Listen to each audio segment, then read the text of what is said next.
Buenos días a todos. Hoy Rafael Méndez, el actual fellow de Retina, quien es residente de la Universidad Javeriana de Bogotá, quien trabajó un tiempo con Camilo Martínez, también ex fellow nuestro y quien desarrolló un programa de retina muy fuerte en el San Ignacio de Bogotá.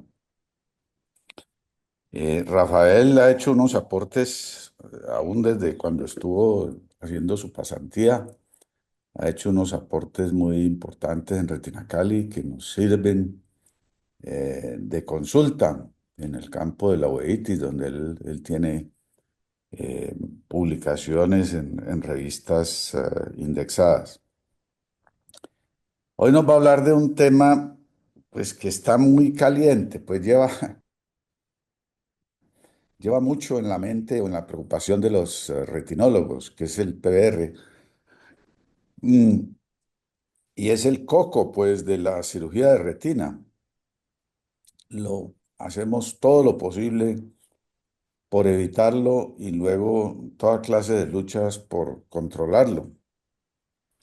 Eh, en la mente de los retinólogos ha estado siempre cómo modular la cicatrización intraocular que ocurre después de un desprendimiento de retina y en muchas otras patologías, pero digamos que el desprendimiento de retina es la central.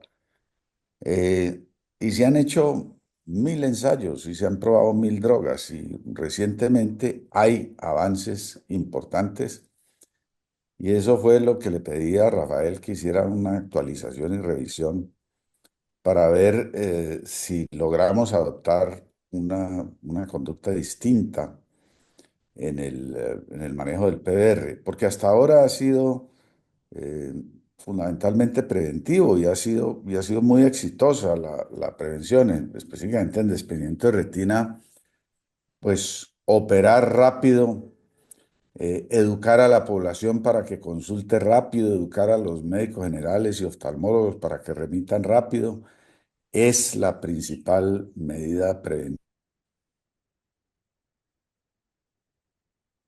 De acuerdo. Desde que yo empecé hasta ahora, el porcentaje de pacientes con PBR ha disminuido muchísimo, pero aún así seguimos teniendo. Y entonces eso es lo que vamos a tratar hoy. Bueno, muchas gracias, Rafael. Siga adelante. Listo, doctor, muchas gracias por la presentación. Entonces, pues hemos denominado la presentación entre membranas y contracción, una mirada a la vitrorretinopatía proliferativa. No tengo pues ningún conflicto de interés y a manera introductoria esto es una definición muy personal pues como de la parte de qué es el PBR, pues podemos definirlo como una proliferación de membranas fibrocelulares que tienen una capacidad contráctil y está ahí el problema principal del PBR que va a presentarse en ambas superficies de la retina, es decir, tanto por encima como por debajo de la retina y en la hialoides posterior o en la base vítrea y en esto se incluye lo que es la fibrosis intrarretiniana o contracción intrínseca de la misma. Alrededor del 5 al 10% de los pacientes que desarrollen desprendimiento de retina regmatógeno van a presentar esta complicación y desafortunadamente, como dijo el doctor Castro, pues es la primera causa de falla de cirugía de desprendimiento de retina y aporta más o menos el 75% de los casos de redesprendimiento. Esto o bien porque las membranas se contraen y generan nuevos desgarros o porque las membranas se contraen y traccionan la retina. En cuanto a la epidemiología, vimos que pues alcanza el 5 al 10%, pero en trauma puede ser hasta el 50%, y lo que se ve en estudios epidemiológicos, digamos, a largo plazo, es que a pesar de que ha mejorado el pronóstico y la tasa de reaplicación, la incidencia del PBR sigue siendo estable a lo largo de los casos y series de casos. El tiempo de aparición de esta no es inmediato, más o menos el 77% de los casos de PBR aparecen alrededor de 30 días y hacia los 45 días vemos que ya ha habido un 95% de los casos y este dato me parece importante para dentro de las propuestas que se contemplan después en tema de tratamiento.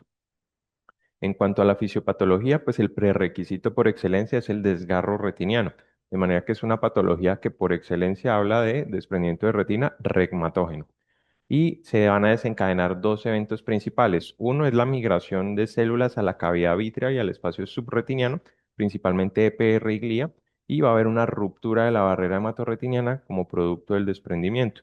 A esto se le asocian algunos factores de predisposición genética, como lo mostró el Genetics on PBR Study Group, en donde algunos polimorfismos en genes de supresión tumoral como el P53 y en genes de supervivencia celular como el BCL2 muestran que pueden estar más asociados con el desarrollo de PBR.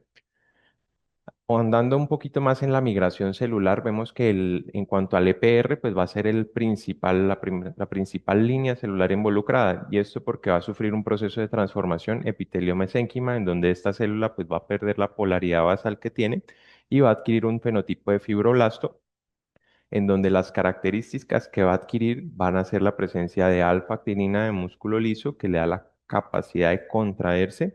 Dos, va a aparecer fibronectina vimentina, que le va a permitir migrar. Tres, va a desarrollar metaloproteinasas y producción de colágeno, lo cual le permite establecer una matriz extracelular y va a tener la capacidad proliferativa en un epitelio que normalmente es quiescente. Dentro de la ruptura de la barrera hematorretiniana va a haber un aumento de citoquinas en una cantidad que no se imaginan, pero las principalmente asociadas o las que más peso tienen hoy por hoy son estas tres. Uno, el factor de crecimiento transformante beta, que es un potente inductor de transformación epitelio-mesénquima y tiene unas vías canónicas y no canónicas que en última instancia generan una regulation a nivel nuclear. La trombina, que a pesar de que está involucrada en la cascada de la coagulación, en estos casos se ha visto que tiene un factor importante en la transformación epitelio-mesénquima, y de ahí la importancia o por qué la sangre también cobra o tiene un factor de riesgo adicional para el desarrollo de PBR. El factor de crecimiento derivado de plaquetas con sus cuatro isoformas actúa a través de un receptor que se une a dos subunidades y también induce transformación epitelio-mesénquima. Aparte de estas citoquinas, quimioquinas, van a haber un ingreso de distintas líneas celulares inflamatorias y va a haber una retroalimentación positiva a todo este proceso inflamatorio por medio de la hipoxia y la apoptosis inducida a nivel de fotorreceptores por el desprendimiento. De manera que en estas membranas, ¿qué se va a formar o qué líneas celulares vamos a tener? Uno, EPR, dos, unos fibroblastos, pues digamos, modificados a partir de EPR, células gliares, tanto Müller, astrocitos como microglia, células inflamatorias como macrófagos, linfocitos CD4, CD8 y linfocitos B, inmunoglobulinas y complemento, y se vuelve, digamos, una cascada o un ciclo vicioso en donde en un primer factor desencadenante, que es el desprendimiento de retina, pasamos a una proliferación y migración celular para posteriormente generar las membranas que se van a contraer, y al contraerse se levanta más la retina, se empiezan a mover los fotorreceptores y esto induce adicionalmente más contracción, más fibrosis intrarretiniana y la producción de más quimioquinas y citoquinas proinflamatorias. Dentro de los factores de riesgo hay una infinidad, pero pues este metaanálisis de 2023 lo que encontró básicamente fue que hay algunos factores de riesgo que tienen un mayor riesgo relativo de producir PBR en los pacientes. Y después de revisar muchos estudios, los que mayor asociación encontraron fue, uno, la edad, aunque con una heterogeneidad alta, es decir, pacientes con mayor edad tienen más riesgo de producir PBR. Dos, y esto es algo importante y que tal vez uno no toca, el hábito tabáquico tiene un factor de riesgo importante en el desarrollo de PBR y es tal vez el único factor de riesgo modificable a la fecha. El hecho de tener un PBR preoperatorio aumenta 22 veces la probabilidad de tener un PBR post cirugía, y por eso la tasa de desprendimiento en esos casos puede ser tan alta como hasta 30%. Presencia de hemorragia vítrea, la afaquia, la pseudofaquia, el compromiso macular, el aumento de la extensión del desprendimiento de retina y sobre todo, pues como decía el doctor Castro, la duración de los síntomas. Entonces es muy importante pues la operación temprana en tema de prevención del PBR. Casi que el tema del hábito tabáquico y la operación temprana es lo que podríamos modificar, aparte de lo que pues hablaremos posteriormente. En cuanto a clasificación, surge una primera clasificación en 1983 por el Comité de Terminología de la Sociedad de Retina, en donde se propone por primera vez el término vitreoretinopatía proliferativa. No quiere decir que antes no existiera, sino que tenía otra, digamos, denominación. Previamente se llamaba retracción vítrea masiva, retracción prerretinal masiva o proliferación prerretinal masiva. Esto se propuso a partir de trabajos de Hafner, de Scott y de Mackmer en 1977 y tomó en cuenta principalmente pues, la extensión del desprendimiento y la configuración del embudo. Entonces tenemos categorías A, B, C y D. en donde A básicamente son cúmulos de pigmento y no es la presencia solo de pigmento, sino ya es cuando se empiezan a conglomerar. Dos, cuando tenemos haze vitrio, es decir, el vitrio se ve opaco como consecuencia de la exudación por la pérdida de la barrera hematorretiniana. Luego tenemos el B, que es básicamente cuando tenemos irregularidad en la superficie retiniana interna. Y dos, por ejemplo, como se aprecia aquí en la imagen, pues vemos que tenemos un desgarro, pero que el desgarro no solo está presente, sino que sus bordes se ven enrollados. Eso ya habla de contracción intrínseca de la retina y eso ya se interpreta como un PBRB. En cuanto a PBRC, ya hablamos de pliegues fijos retinianos en diferentes cuadrantes, dependiendo de si es uno, 2 o 3, se denominará pues C1, C2, C3. Y ya cuando hablamos de PBR masivo, hablamos de DRs totales con configuración en embudo. El D1 será un embudo abierto, como se ve en la primera imagen de la superior derecha. El D2, que será un embudo, digamos, estrecho. ¿Y cómo sé si es estrecho? Pues la definición del artículo es si el tamaño, digamos, del túnel o del embudo cabe en lo que usted ve con un lente de 20 dioptrías, ese está estrecho. Y cerrado es cuando ya no vemos ningún detalle del nervio óptico. Entonces, pues esa fue la primera clasificación y hoy por hoy realmente es la que más se usa. Sin embargo, hay otras que no se usan tanto, pues aparentemente por la complejidad, pero como vamos a ver, realmente no es tan complejo la clasificación y su uso pues puede ser útil para la planeación quirúrgica. Entonces surge después a partir del estudio del Silicon Oil Study en 1989 una segunda clasificación en donde desaparece el PBRC y D y se enfocan más en la descripción semiológica de las contracciones. Entonces ya lo denominan ya PBRA de anterior y P posterior. ¿Anterior y posterior a qué? Al ecuador. Y el punto de referencia que utilizan ellos para decir que algo está anterior o posterior es la presencia de la ámpula de las venas vorticosas, como se pues, señala en la imagen. Entonces, dentro de lo que es PBR posterior, tenemos entonces la contracción tipo uno, que es la contracción focal, que es esta que genera la típica imagen de estrella. Entonces, eso obedece a uno o múltiples focos, pero que estén aislados. Si vemos ya más de un foco de contracción focal asociado o conglomerado o confluente, pues ya hablaríamos de una contracción difusa posterior, ¿sí? Entonces, aquí a la derecha vemos la primera imagen, sería un PBR tipo uno. La segunda, si se fijan, pues hay dos, digamos, dos estrellas confluentes, eso sería un PBR tipo 2. Y abajo tendríamos lo que sería la contracción subretiniana, en donde el PBR ya no está prerretinal, sino subretiniano. Generalmente forma cordones y esos cordones casi siempre generan una contracción circunferencial, como el efecto que genera un cerclaje. Y pueden o no, pero en la mayoría de los casos tienen algo de pigmento, pues como vimos, se deriva del EPR. De los PBRs anteriores, aquí es donde de pronto la gente le, pues como que genera un poquito de malentendimiento, pero básicamente lo que tenemos es que del PBR anterior tenemos un tipo 4 que es la contracción circunferencial, que es la misma posterior difusa, es decir, son varios focos de contracción prerretinal que confluyen, pero que se localizan anterior. La contracción perpendicular, ellos en el artículo lo denominaban como PBR lialoides, pero hoy por hoy se sabe que es el mismo PBR subretinal, pero anterior, que es lo que le da el embudo cerrado en la parte anterior y se forma, digamos, dos configuraciones. Cuando está cerca al nervio, como si fuera lo que describen es como un nudo de servilleta, y dos, cuando está más hacia atrás o más anterior, pues el tendedero, que es como si colgáramos la ropa en donde la retina queda por encima y queda acá pues plegada en un pliegue fijo. Y esta pues fue la última que surgió, pues a partir de ahí pues ha habido algunos intentos, pero la más sólida pues digamos que a la fecha es esta, que es la de 1991 en donde pues el comité de retina pues saca un segundo comunicado a partir del estudio del Silicon Oil Study y sacan pues digamos esto un poquito más abreviado o más comprensible, solo que pues rescato del artículo anterior las imágenes que son un poquito más claras en cuanto a esto.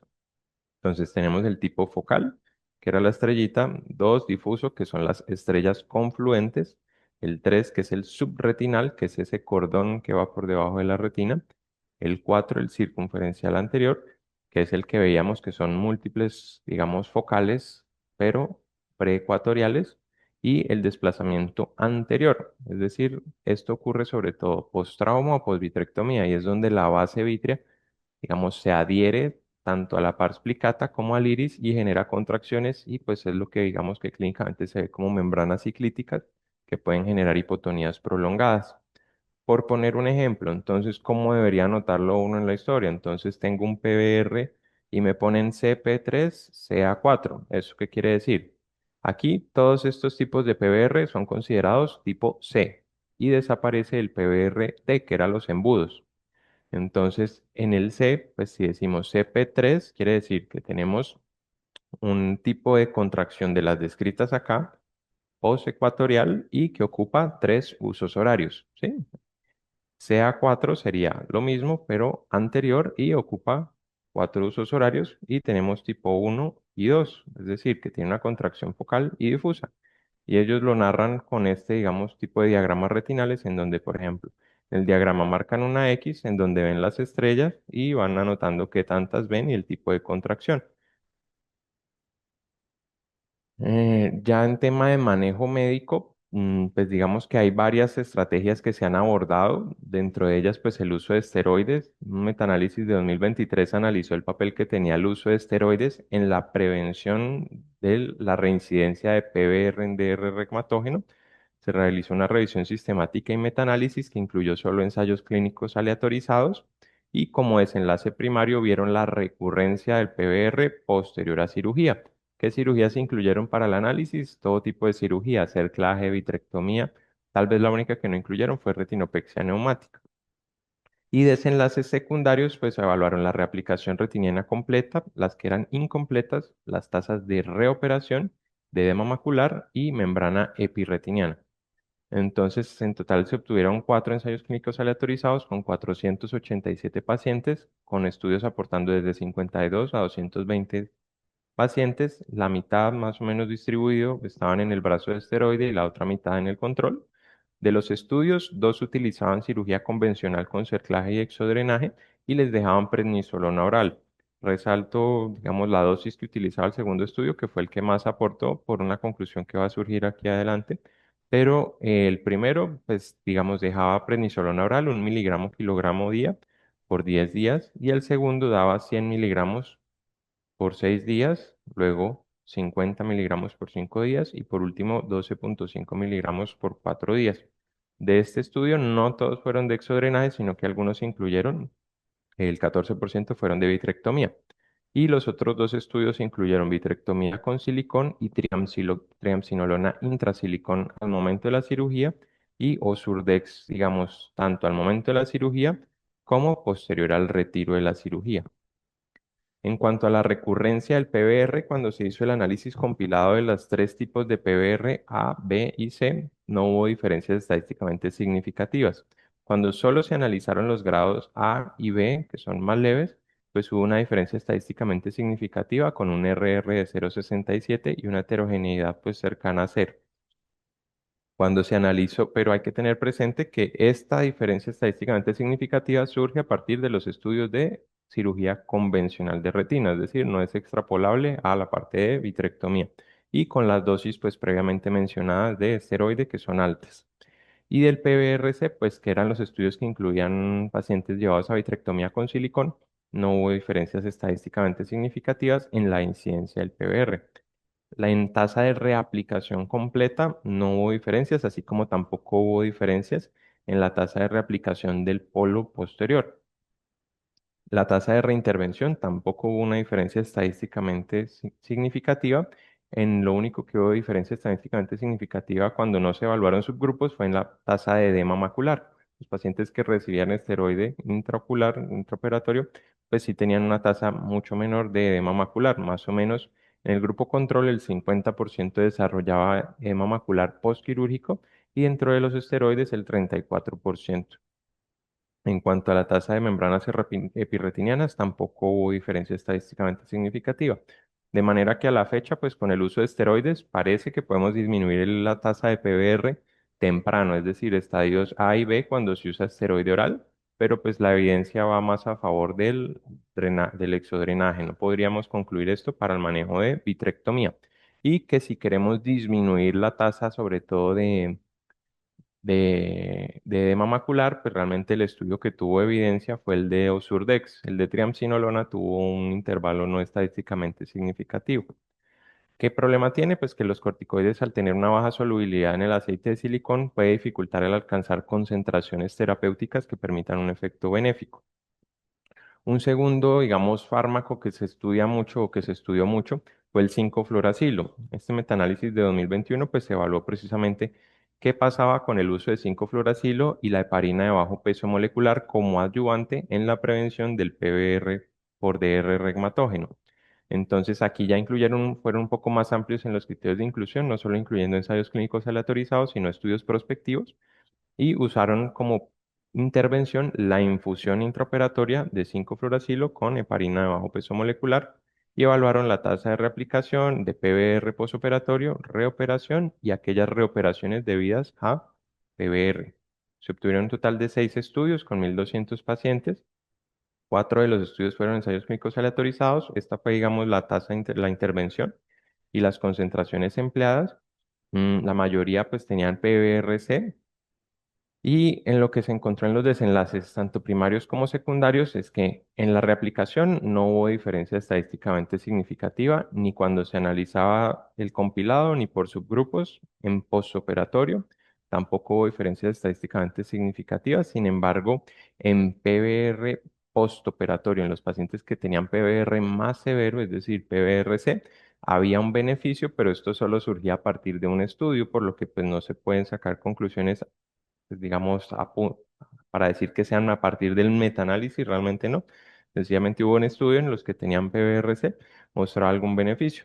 No hubo diferencias tampoco en la tasa de reintervención y algo llamativo es que si bien no hubo cambios o no hubo diferencias estadísticamente significativas en la agudeza visual, un estudio sí reportó una disminución de la agudeza visual significativa en los pacientes que tenían DR sin compromiso macular y eran llevados a cirugía con esta infusión. Entonces, pues las tasas de reaplicación para ver el forest plot, pues que no hubo ninguna diferencia para ninguno de los subgrupos. En cuanto al PBR posoperatorio, aquí pues subrayaba en rojo el subgrupo que les menciono que tuvo diferencia estadísticamente significativa, pero pues surge a partir de un único estudio con 66 pacientes. La tasa de reoperación por PBR. Y como conclusiones, pues digamos que el 5FU no mejoró la tasa de reaplicación, parece disminuir el PBR en casos más severos y actualmente no recomiendan el uso rutinario por el riesgo de toxicidad, riesgo que posteriormente pues se ha confirmado en estudios in vitro a partir de este estudio, por ejemplo, que comparó el uso de 5FU en la viabilidad y subrayado en rojo, pues tenemos una línea celular que es la 661W, que son fotorreceptores murinos. Entonces ahí ven cómo va bajando la viabilidad celular con el paso de las horas y los días. Y se considera que un medicamento pues no es seguro si la tasa de viabilidad celular baja más del 20%, en este caso pues pasó el 30% comparado con el metrotexate, que es el que está arriba, en donde ven, pues la línea se mantiene bastante homogénea. Y de ahí, pues que empezaran a estudiar el metrotexate y pues qué es lo que realmente quería traer a colación en el día de hoy. Entonces, pues en cuanto al mecanismo de acción por el cual actúa, básicamente inhibe una enzima ATIC, que lo que genera es que se aumenten los niveles de adenosina, que es un potente antiinflamatorio. Dos, el metrotexate per se tiene un factor, digamos, antiproliferativo, pero una limitante que tiene es que no inhibe la migración. Otra limitante es el tiempo o la vida media, que son 10,4 horas, y ya lo hablaremos ahorita.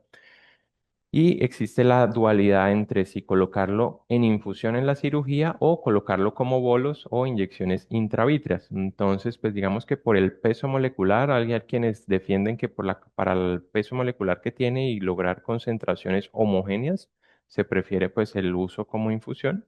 Y el tema es que la inyección en silicón o gas puede llevar a concentraciones impredecibles. Entonces, este fue el primer estudio que sacaron en relación al uso de metrotexate en infusión y lo hicieron en un estudio de corte no comparativo. Lo utilizaron para casos severos de desprendimiento de retina, puntualmente DRs traccionales recurrentes secundarios a PBR. DRs primarios con historia de que en el otro ojo que tuvo DR tuvieran PBR en ese ojo, es decir, el típico paciente que llega con ojo único porque el otro ojo tuvo un DR con un PBR severo, ese era candidato a entrar. Y tercero, DRs primarios con antecedente de enfermedad inflamatoria severa. ¿Cómo preparaban esta infusión? Entonces ellos cogían más o menos 40 miligramos de metrotexate, ellos tienen disponibles unas ampollas de metrotexate de 50 miligramos y tomaban solamente 40 miligramos y lo colocaban directamente en la infusión. Y evaluaban pues agudeza visual, reaplicación retiniana y desarrollo de PBR o recurrencia. Entonces, digamos que más o menos estos pacientes, esta fue una primer corte, era chiquita, tenían 29 ojos, tenían dos vitrectomías previas en promedio. La tasa de reaplicación retiniana reportada acá con un solo procedimiento fue cercana al 90%. De los tres que se desprendieron, dos se trataron con láser focal y uno con una nueva vitrectomía. Desarrolló PBR adicional un 10%, que para este PBR el PBR esperable sería del 30%. Y algo llamativo que colocan los autores del estudio fue que en los pacientes seleccionados que ya habían tenido desprendimiento de retina en el otro ojo con PBR severo, cuando se usó esta infusión, ninguno de los pacientes que presentó DR en el ojo contralateral tuvo un PBR severo. Entonces, este primer estudio, pues lo que concluyó es que pacientes con antecedente de PBR o inflamación severa, pues tienen una tasa alta de reaplicación, pero con baja incidencia de PBR luego de la infusión. ¿Qué problema tenía? Pues que era un estudio no comparativo y retrospectivo.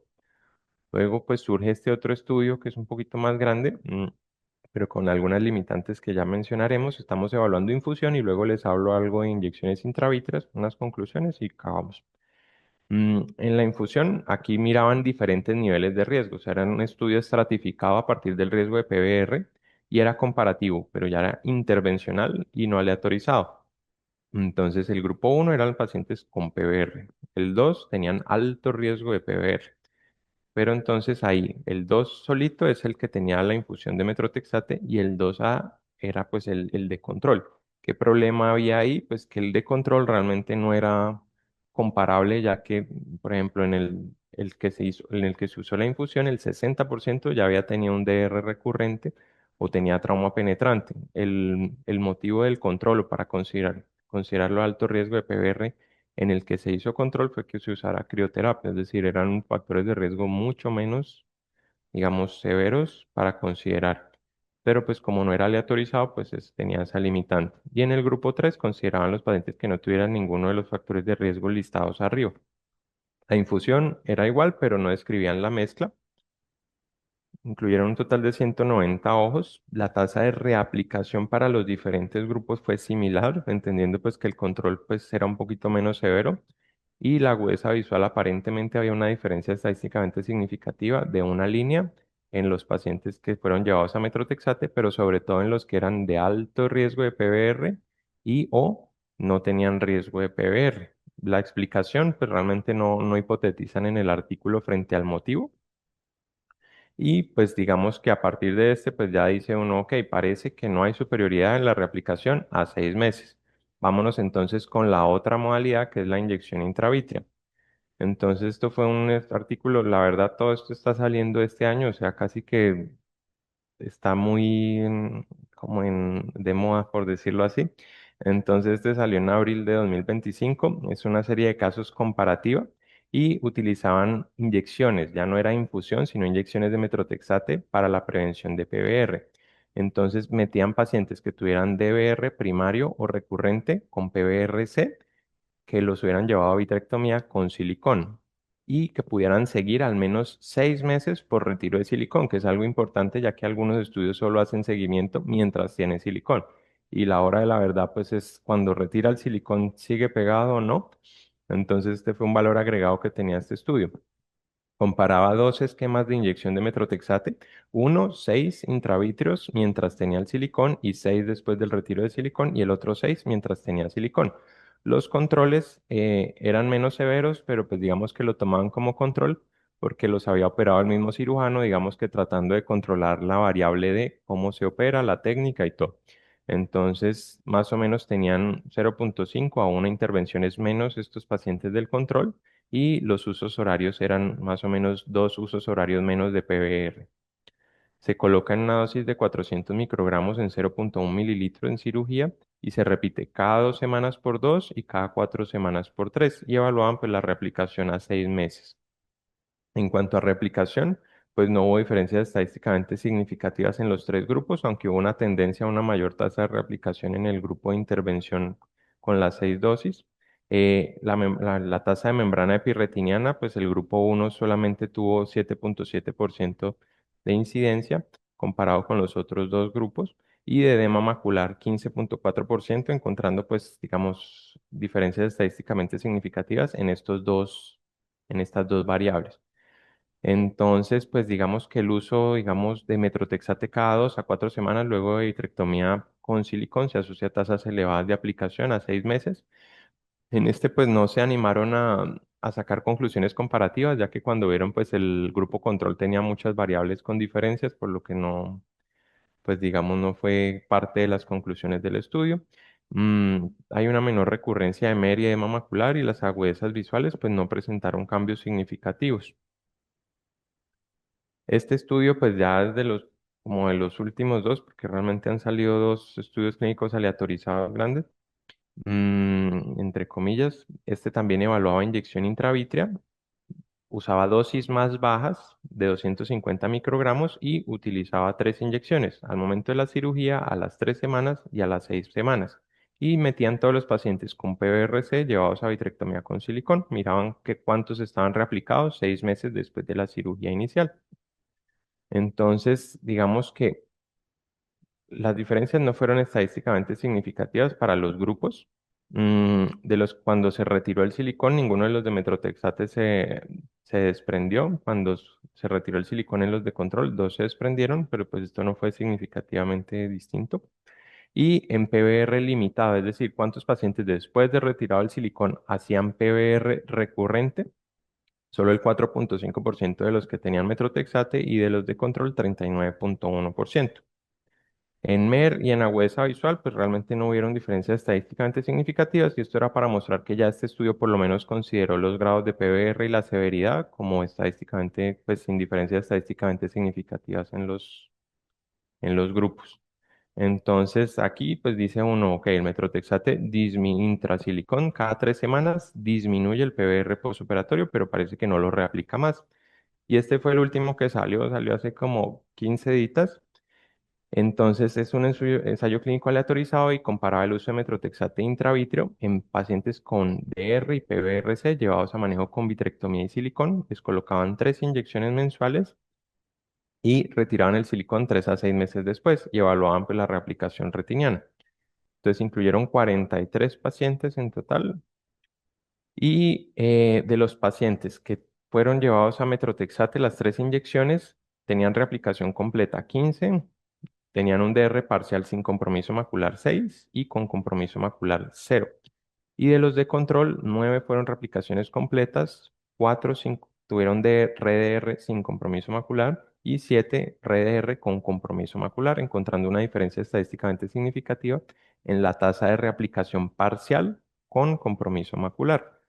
0 versus 35% con una P de 0,03. Entonces, digamos que cuando se analiza ya los subgrupos de DR y que a veces eso cobra importancia en pacientes con esos DRs tan crónicos, parece que, pues si bien no podemos decir que se desprendan menos, parece que los que se desprenden menos severo y pueden tener un poco más de respeto macular, lo cual a veces pues es valioso tanto para el paciente como para uno. ¿Y qué más ha salido pues recientemente? Pues se ha encontrado pues que el uso de metrotexate sistémico disminuye más o menos a la mitad el riesgo de PBR. Mm, Se están trabajando pues en implantes por el tema de la vida media que tiene el metrotexate, entonces ya hay estudios in vitro en donde se utilizan copolímeros parecido a lo que se usa con el Osurdex para la infusión continua de metrotexate y, y, pues se está trabajando en las nanodrogas, es decir, a partir de liposomas tratar de llevar ese medicamento al globo sin utilizar una vía, pues digamos, de punción directa. Este pues, es como un resumen de lo que hay actualmente en tema de manejo de PBR. en donde pues básicamente lo que más se está estudiando es el metrotexate. De la isotretinoína, pues hay un estudio, pero es solo uno, entonces por eso pues no lo incluí. Y pues digamos que aquí es donde quisiera que ojalá participaran los retinólogos de la clínica, pues para la parte de la discusión, porque pues, ¿qué tenemos en la actualidad? Pues digamos que podríamos usar el metrotexate en infusión intrasilicón, esto pues sería digamos como una propuesta personal. Pacientes, ¿en quiénes? Pues pacientes con DR primario que tuvieran PBRC, que tuvieran historia de PBR en el ojo contralateral o enfermedad inflamatoria severa, o DR secundario a PBR. ¿Cómo se podría preparar la infusión? Estuve mirando y pues digamos que venden estos viales de metrotexato. Entonces se podría preparar tomando 40 miligramos y adicionándolo a la infusión. Y luego se podrían hacer inyecciones intrasilicón cada 3 semanas, 4 dosis, es decir, para cubrir los 3 meses, que es donde ocurre la mayoría pues, del PBR. ¿Qué podemos esperar? ¿Es la solución definitiva? Pues definitivamente no, pero pues en vista de un perfil de riesgo nulo, porque realmente ninguno de los estudios reportó una complicación severa y en estudios in vitro pues no muestra, digamos, toxicidad. A los pacientes a los que se les ha realizado electrorretinograma no han mostrado, digamos, signos de toxicidad de medicamentos. Entonces, pues parece ser una intervención que puede aportar, digamos, algo pequeño, pero que entre eso y nada pienso que pues es algo a poner sobre la mesa. Entonces podemos esperar, uno, menos PBR posoperatorio. ¿Será que esto tiene valor en el largo plazo? Dos, en los casos de R complejo, pues probablemente si se redesprende, puede tener menos compromiso macular y puede de alguna forma ser un poco más útil para el paciente. Dos, tres, podemos tener menos edema macular postquirúrgico y como mencionaba, pues un buen perfil de seguridad. Realmente el único efecto adverso que reportan con relativa frecuencia es el desarrollo de queratitis epiteliales, más o menos en un 10% y suelen resolver con manejo lubricante. Y finalizo con esta imagen que me pareció bonita, esa la creó una inteligencia artificial, pero pues denota como la lucha entre la retina y el PBR por mantener aplicada y desprender la retina respectivamente. Entonces, eso era lo que tenía para comentarles el día de hoy. No sé si hay alguna pregunta, más que bienvenida. Ah, muchas gracias, Rafael. Muy buena la revisión. Esto es muy precisamente lo que yo quería que disemináramos, porque es que por primera vez, en 40 años que llevo de seguimiento del PDR, por primera vez están apareciendo estudios en donde podemos modular farmacológicamente el PDR. Entonces, para tomar tu iniciativa, quisiera hacerles como un recuento breve de lo que hemos hecho y cómo creo que podríamos incorporar la iniciativa. Entonces, deja de compartir pantalla, yo comparto aquí. Desde hace 15 años que di yo esta conferencia en el Congreso de ACOREP, que fue la conferencia magistral de ACOREP. Los retinólogos, o digamos la mayoría de los retinólogos de la clínica, estamos siguiendo esta guía. Es una guía concebida, una estrategia de desprendimiento de retina concebida eh, precisamente con el PBR en mente y con la idea eh, muy distinta a la mayoría de las estrategias de desprendimiento de retina que promueven la mayoría de las escuelas, de sacar los pacientes adelante con una cirugía. Entonces, no es tener una cirugía estándar para el desprendimiento de retina, que si fracasa se hace una segunda instancia, que si fracasa se hace una tercera, una cuarta instancia. Y si ustedes leen los estudios más clásicos de desprendimiento de retina, pues lo que reportan es reaplicación final 6 meses o un año después. ¿Y con cuántas cirugías? Tan diseminado está el concepto de que el desprendimiento de retina es un problema de reoperaciones, en buena parte por el PDR. Entonces, a mí ese concepto me ha parecido un poquito absurdo, sobre todo desde el punto de vista del sufrimiento del paciente. El paciente viene a que uno le arregle el problema y no a que nosotros digamos, es que yo por escuela hago esto, y si fracasa hago esto otro, y si fracasa hago este otro. No, que tratemos de buscar cuál es la solución definitiva para cada caso con una sola cirugía. El, ah, el mejor método de desprendimiento de retina, todos ustedes lo saben, es la prevención, es no dejar que se desprenda. Pues entonces, pacientes que consultan con moscas volantes y fotopsias deben ser atendidos prontamente, revisados cuidadosamente y se les hace láser. Un altísimo porcentaje no van a desprendimiento de retina. Una vez que llega el desprendimiento de retina, y el desprendimiento de retina, y ese es lo que estas gráficas tratan de decir, aunque esto tiene toda una carreta escrita detrás, pero pues es la forma fácil y rápida de verlo y memorizarlo. Si el desprendimiento de retina es localizado, es pequeño y está ubicado en los cuadrantes superiores, el cristalino transparente, el vítreo está claro, eh, el paciente no va a viajar a alturas, no va a montarse en avión y no tiene problemas musculoesqueléticos, se soluciona con una neumática. Esos en nuestra estadística han sido un 3% de los pacientes y tenemos 98% de éxitos y restringimos la retinopexia neumática a estos casos. El siguiente nivel es la retinopexia por implante, el mal llamado buckling, cerclaje, bueno, todos los nombres que le ponen, o cirugía convencional.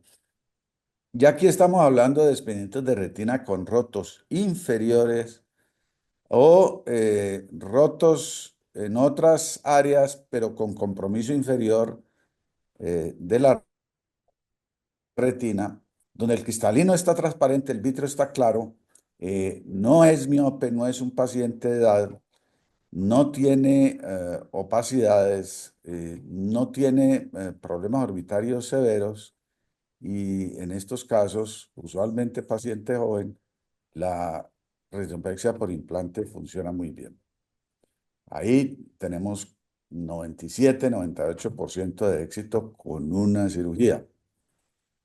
Luego sigue la vitrectomía sola, eh, donde si el desgarro es superior y sobre todo si es grande y posterior, si el paciente es mayor, si lleva menos de un mes de evolución, si es pseudofáquico, si tiene cristalino opaco y el vítreo ya tiene algún grado de compromiso, pigmento o sangre, entonces la vitrectomía sola es una buena opción. El cuento del soporte, que ustedes lo oyen en todas las charlas de retinólogos, no es que hay que darle soporte al desgarro, para mí es perfectamente falso y viene de la época en donde solo había implantes. Ya si nosotros quitamos la tracción vitrea y dejamos el vítreo limpio, basta con una burbuja de gas y no requiere ningún soporte. No, no sé realmente a qué se refieren cuando dicen hay que darle soporte al desgarro. Le agregamos a la vitrectomía un implante cuando lleva más de un mes, cuando el vítreo está muy comprometido, cuando la catarata es muy densa en los pseudofáquicos o el desprendimiento de retina total. ¿Por qué? Ahí está el cuento. Este paciente ya comienza a tener riesgo de PVR. Y el PVR, cuando usted ha quitado el vítreo y ha lavado muy bien la cavidad vítrea, se le va a manifestar por contracción de la base del vítreo. Y por eso es que una banda 360 le va a ayudar a contrarrestar esa contracción de la base del vítreo.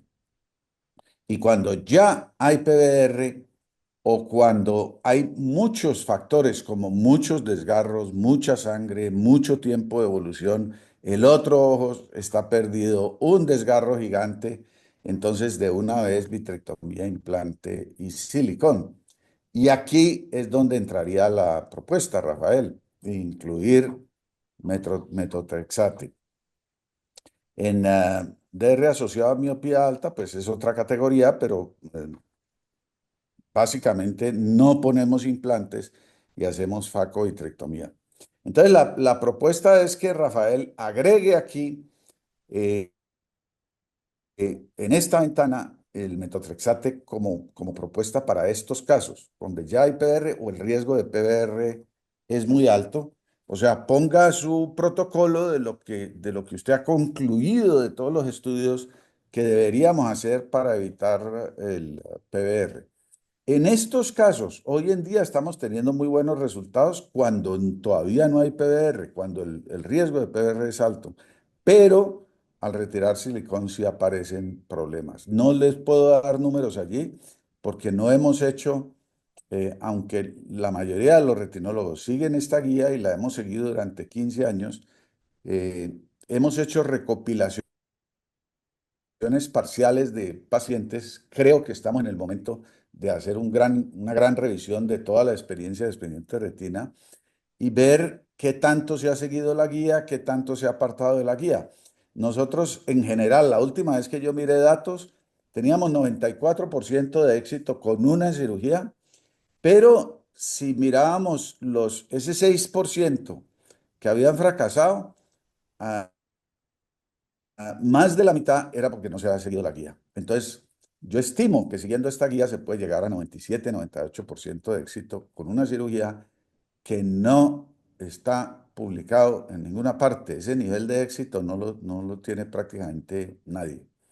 Entonces, podría ser un trabajo que aporte muchísimo a la literatura y de pronto Valeria, que va a arrancar el próximo año, porque ya no le digo a Rafael, porque Rafael ya tiene dos trabajos encima, pero Valeria podría interesarse por esto y motivar de pronto a algún residente. Entonces, concretando, Rafael, aquí mismo incluimos el protocolo y lo comenzamos a hacer, ¿sí? Listo, doctor. De uso de metotrexate. ¿Alguna otro comentario, sugerencia, pregunta en relación a PBR? Tenemos todavía tiempito. ¿Alguno de los docentes, alguno de los residentes? De pronto, en cuanto a esteroides, definitivamente no es tan convincente la evidencia, ¿cierto, Rafa? Porque uno encuentra cosas y tú alcanzaste a mencionar cosas buenas, ¿no? De esteroide oral. Sí, no, digamos que el esteroide oral se puede usar sobre todo, pero cuando no se utiliza silicón. O sea, si digamos que el motivo del uso del esteroide es, por ejemplo, es un PBRC, pues realmente no tendría utilidad. De pronto, si se va a dejar gas, podría considerarse, pero tendría, pues, por evidencia, tendría que ser oral en las dosis, pues, plenamente planteadas y sobre todo, pues, como en PBR no severos, o sea, A y B que pues la mayoría de veces pues tienen una tasa de reaplicación bien alta y pues que las dosis que están ahí pues son dosis bien altas, ¿no? Y que uno pues cuestionaría porque por ejemplo la que usa de 100 miligramos pues se sabe que por encima de 60 miligramos pues ya se satura digamos el receptor de glucocorticoides para la finalidad que tenemos y ya empiezan más efectos adversos, o sea, pues digamos que la evidencia está, sobre todo si va a ser uno es una cirugía pues convencional. Para vitrectomía no hay como evidencia.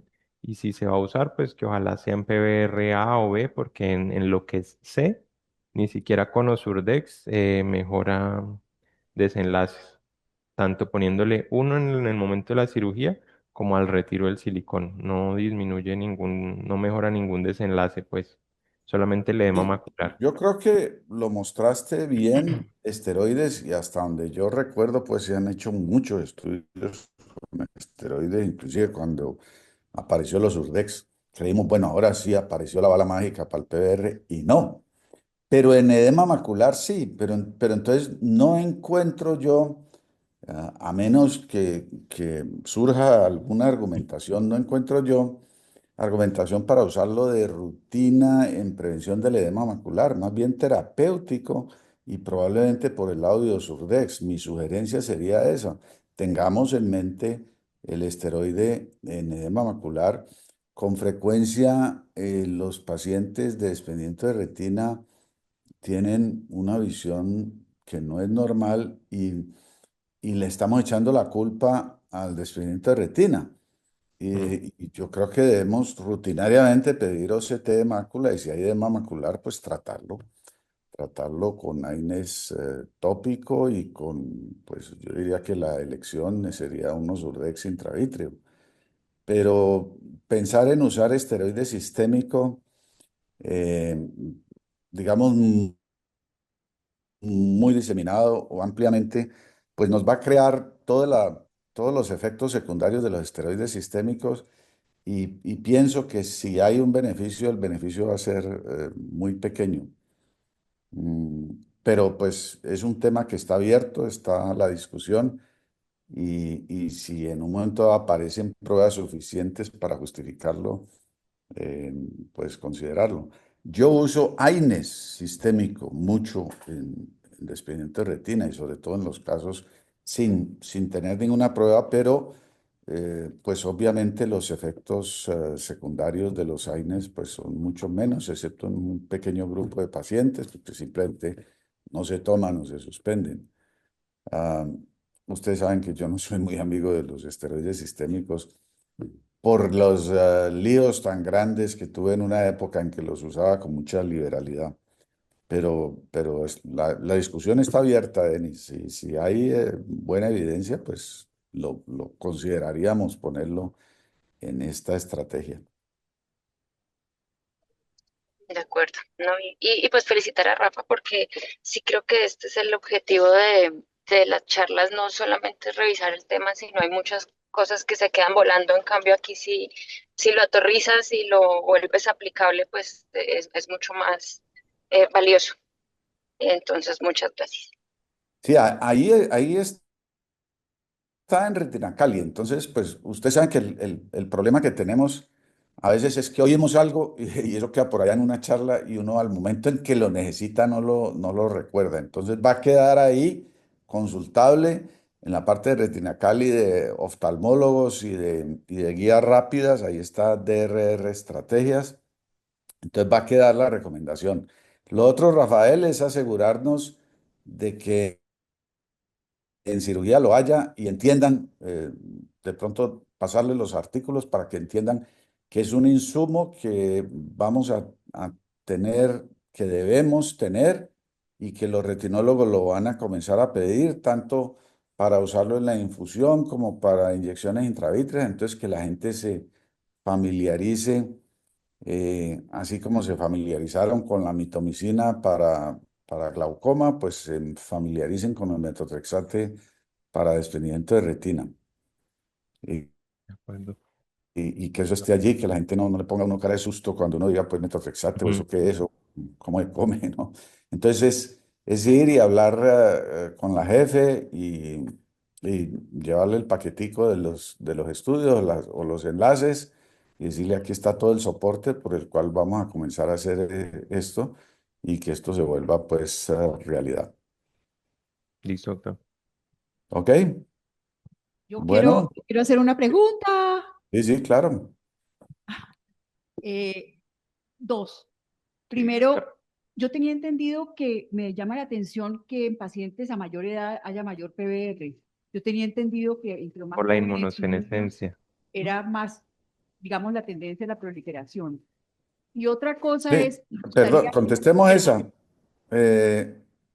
Yo creo, yo no sé ese dato que pusiste, pero a mí también me entró en reversa. El dato que pusiste es un dato estadístico y es real, pues en ese estudio que publicaste, pero la experiencia de la práctica clínica es todo lo contrario, pues, o sea, entre más joven, más capacidad de cicatrización, más capacidad de proliferación, casi invariable probablemente un niño que le hace un desprendimiento de retina, casi que de cualquier tipo, termina en PVR.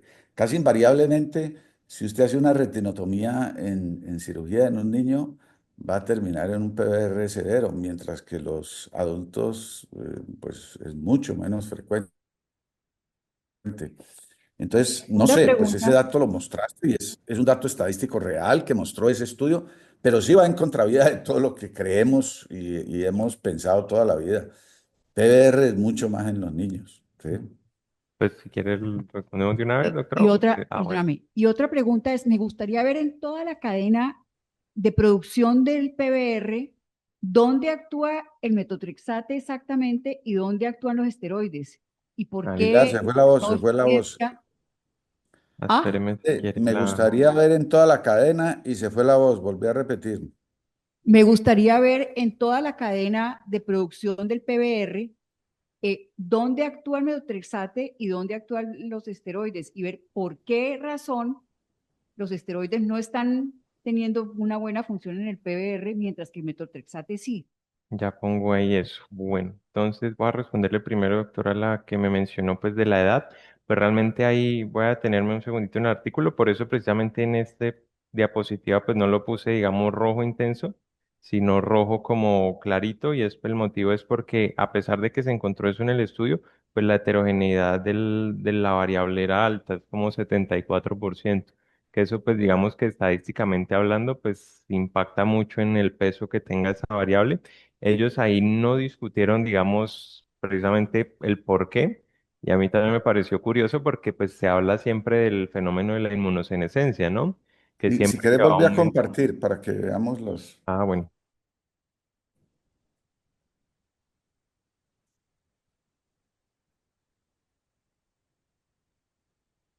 Porque precisamente con la edad, pues digamos que el sistema inmune tiene como una regulación a la baja, digamos que cambia la respuesta, es menos reactivo, pero pues realmente lo que encontraron ellos fue eso. Ahora, pues digamos que ese es el tema con los metaanálisis, que tiene uno que mirar no solo la variable, sino la heterogeneidad que se encuentra ligada o vinculada pues a la variable, que eso es algo un poquito difícil de controlar en tema de que no todos tienen, digamos, los mismos criterios, no todos tienen el mismo tipo de estudio, ¿sí? El outcome, como cómo miden el desenlace, pues también impacta. Entonces, pues sí, realmente ellos no supieron explicarlo, y pues yo pensaría también lo contrario, pero pues fue lo que encontraron, digamos, dentro del análisis estadístico, pero por eso es valiosa pues como la comparativa. Y lo que usted menciona es súper importante porque pues es realmente la explicación de por qué funciona para una cosa y no para la otra. Entonces, pues porque básicamente los corticoides, pues el principal, lo que buscan principalmente, pues es estabilizar esa barrera hematorretiniana. Entonces, digamos que por eso tienen algún grado de efectividad, sobre todo para los estadios de PBR temprano, es decir, cuando está llegando toda esa migración de células inflamatorias, todas esas quimioquinas, y donde todavía no ha habido una transformación epitelio-mesénquima ya como instaurada, ¿sí? Que es lo que cambia con el metrotexate, porque digamos que el esteroide no le va a disminuir la contracción de la membrana, porque ya ahí ya no es un proceso inflamatorio, sino netamente mecánico, ¿sí? Mecánico fibrótico, que es donde sí actúa el metrotexate.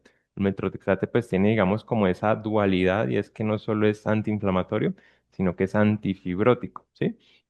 Porque genera, digamos, genera, pues, digamos que eso no lo incluí porque me pareció ya de por sí la charla es densa, entonces dije, meto eso y no. Entonces, pues digamos que genera una regulación a la baja de lo que es, por ejemplo, la alfa-actinina de músculo liso, que es como esa proteína que le permite a la membrana contraerse, y dos, digamos que limita la producción de la matriz extracelular. Entonces, uno, se contrae, pues digamos, desde estudios in vitro se contrae menos, y dos, al producir menos matriz extracelular, tiene menos andamio para generar la contracción, pero por eso digamos que actúa, y creo que lo tengo aquí en una diapositiva, pero eso todo lo estudiaron, ya le muestro, en este estudio, ¿sí? Entonces, sí, pero no, este es para mostrar, digamos, como, porque ahí estudiaban metrotexate y 5FU. Entonces el de arriba es el metrotexate. Entonces estudiaban qué papel jugaban las diferentes líneas celulares. Entonces, por ejemplo, el BJ son unos fibroblastos, el ARPE es el EPR. Entonces disminuía la proliferación tanto del EPR como y de los fibroblastos menos, ¿sí? Pero lo hacía. Entonces, digamos que es ese el punto en el que tiene, digamos, papel, ¿sí? Como antifibrótico, pero también es antiinflamatorio. Entonces, por eso, digamos que tiene una polivalencia un poco mayor en su uso, y que incluso podría usarse para estadios de PBR más temprano, pero pues en eso no tiene tanta solidez científica porque estamos orientados o estamos pensando actualmente más hacia el caso severo y de pronto no tanto a la prevención, ¿no? Entonces, en tema de prevención no está tan estudiado porque muy probablemente el número necesario a tratar es bastante alto. Y algo a tener presente es que pues el metrotexate sirve, pero pues digamos que no induce o limita, por ejemplo, la proliferación en un 100%. No. Lo que máximo alcanza es más o menos un 30%. Entonces, de ahí que uno no deba esperar, digamos, desenlaces con un impacto estadísticamente como cuando llegaron pues los antiangiogénicos, sino que es un efecto modesto. ¿M? No sé si eso Sí, responde. no, pues la verdad es que los esteroides han estado en la mente de todo el mundo y se han hecho cantidades de ensayos con esteroides porque tiene toda la lógica. Pues un fenómeno inflamatorio, cicatrizal, debería ser modulado por esteroides. Pero en todos estos años que llevamos trabajando el PBR, pues han salido cantidades de estudios con esteroides y no funcionan. Y de hecho, con todos los antimetabolitos se habían hecho estudios y hasta ahora nada funcionaba. ¿Qué cambió de pronto la dosis, la frecuencia, la repetición? Y el hecho es que ya por fin hay algo que le dice a uno si es efectivo el metotrexate en esta dosis y en esta frecuencia, en esta combinación con silicón. Entonces, por primera vez estamos pudiendo hacer algo distinto, pero tiene toda la lógica pensar en esteroides. eh, Porque pues son moduladores de la inflamación y la cicatrización, entonces, pero no han funcionado, ¿qué le vamos a hacer? Sí. Exacto, el problema radica en eso, que ya cuando se volvió fibroblasto Más allá de el la gotica LPR. en el posoperatorio antiinflamatoria, pues y sobre todo anterior, porque no tiene mucho mm, efecto posterior, no, el esteroide no ha funcionado. Saben Bueno, de pronto que sí, pues esto solo nada que ver con el esteroide es lo del tabaquismo, yo no lo sabía y ya haciendo la correlación clínica con lo que veo, sí, digamos que tengo un par de casos que uno dice, pero pucha, no me explico por qué, y son fumadores pesados, no sabía, y también tiene sentido, y pues en eso uno puede tratar de actuar también. sí, exacto, y tratar de sí, pues bueno, ayudar. yo por lo menos aprovecho para prohibir el, eh, no sé, quienes están en consulta conmigo en posoperatorio de cirugía de retina, catarata, que la gente dice, bueno, ¿y qué no puede hacer? No, usted puede hacer lo que quiera, lleve su vida normal, excepto si es fumador. Yo, yo el que es fumador aprovecho para prohibírselo, así sea por un chalación, ¿sí? No vuelva a fumar. Es la oportunidad para hacerle un favor extraordinario a la persona, pues, de quitarle el cigarrillo. Pues no que tenga uno éxito siempre, pero